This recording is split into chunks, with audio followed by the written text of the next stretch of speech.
بسم اللہ الرحمن الرحیم۔ اردو علم دیکھنے والے معزز دوستو، السلام علیکم۔ ناظرین کرام، آج ہم آپ کو ایک ایسی انڈین خاتون کی کہانی سنانے جا رہے ہیں جس نے ساری زندگی کبھی سگریٹ نوشی نہیں کی، لیکن اپنی شادی شدہ زندگی کے دوران وہ اپنے شوہر کے ساتھ مسلسل سگریٹ کے دھوئیں میں سانس لیتی رہیں اور بعد ازاں انہیں پھیپھڑوں کے کینسر اور اس سے متعلقہ پیچیدگیوں کی متعلق تشخیص ہوئی۔ حیدرآباد میں مقیم نلنی ایک دن اپنی پوتی جنانی کو کہانیاں سنا رہی تھی کہ انہوں نے محسوس کیا کہ ان کی آواز کچھ خراب ہو گئی ہے۔ کچھ دنوں کے بعد وہ اس آواز سے محروم ہو گئیں جو قدرت نے انہیں عطا کی تھی، اور ان کے منہ سے نکلنے والی آوازیں مشکل سے دوسروں کو سمجھ آتی تھیں کیونکہ وہ صاف نہیں بول پا رہی تھیں۔ انہیں سانس لینے میں بھی تکلیف ہو رہی تھی۔ انہیں ڈاکٹر کے پاس لے جایا گیا جہاں انہیں پھیپھڑوں کے کینسر کی تشخیص ہوئی۔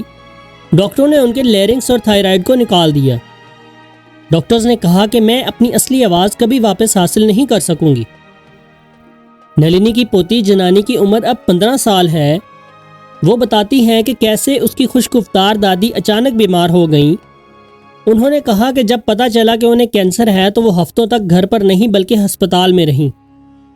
جب وہ گھر واپس آئیں تو ان کے جسم پر نالیاں ہی نالیاں لگی ہوئی تھیں۔ اس وقت میں 4 سال کی تھی۔ ہمیں دن میں کئی بار گھر صاف کرنا پڑتا تھا۔ ایک نرس ان کی دیکھ بھال کے لیے موجود رہتی تھی۔ اس وقت اس بیماری کی سنگینی کا مجھے پتہ نہیں چلا، لیکن میں نے ان سب چیزوں کو محسوس کیا۔ یہ سب بہت مایوس کن تھا۔ نلنی کا بہتر ڈھنگ سے علاج ہوا اور وائبریشن وائس باکس کی مدد سے انہوں نے کچھ حد تک دوبارہ بات کرنا شروع کر دی۔ وہ کہتی ہیں کہ مجھے اپنے شوہر کی وجہ سے کینسر ہوا ہے۔ ناظرین کرام، تمباکو نوشی کرنے والے زہریلے دھوئیں چھوڑتے رہتے ہیں، لیکن ہم جیسے لوگ جو مسلسل ان جیسے لوگوں کے ساتھ رہتے ہیں وہ ان زہریلے دھوئیں میں سانس بھی لیتے ہیں۔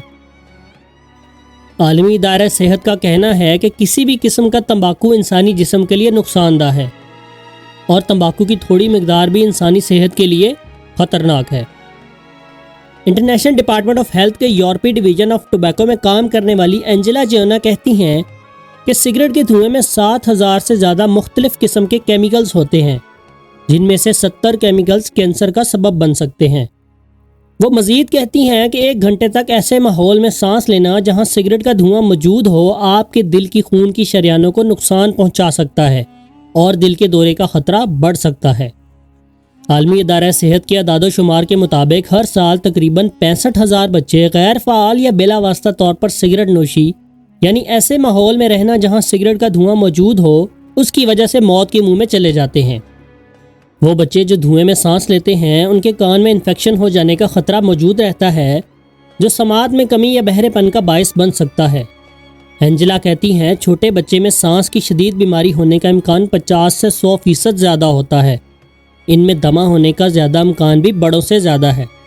عالمی ادارہ صحت کا کہنا ہے کہ تمباکو نوشی کرنے والے اور تمباکو نوشی نہ کرنے والے دونوں کا خیال ہے کہ تمباکو نوشی پر پابندی ہونی چاہیے۔ اینجلا کہتی ہیں کہ تمباکو نوشی سے پاک ماحول سگریٹ نوشی نہ کرنے والوں کی صحت کی حفاظت کا ایک طریقہ ہے۔ کسی کو اپنے یا اپنے بچوں کے قریب سگریٹ نوشی نہ کرنے دیں کیونکہ صاف ہوا بنیادی انسانی حق ہے، لیکن تمباکو کی مصنوعات پر پابندی لگانا اتنا آسان نہیں۔ گرینڈ ویو ریسرچ انسٹی ٹیوٹ کے ایک تجزیے سے یہ بات سامنے آئی ہے کہ تمباکو کی عالمی صنعت کا کاروبار 850 ارب امریکی ڈالر ہے۔ یہ تعداد افریقہ کی سب سے زیادہ آبادی والے ملک نائجیریا کی GDP سے دگنا ہے۔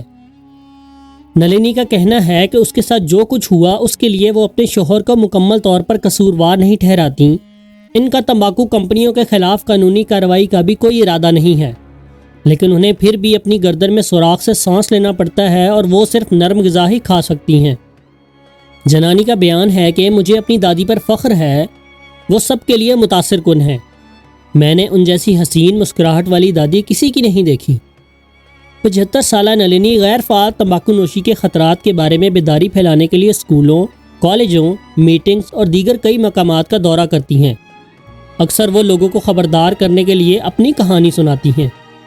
وہ کہتی ہیں کہ جو کچھ ہوا اس پر رونے اور پشیمانی کا اظہار کرنے سے کچھ نہیں ہونے والا تھا۔ اس سے میرا مسئلہ حل نہیں ہونے والا تھا۔ میں نے سچ کو قبول کر لیا اور مجھے اپنی بیماری کے بارے میں بات کرنے میں کبھی شرم محسوس نہیں ہوئی۔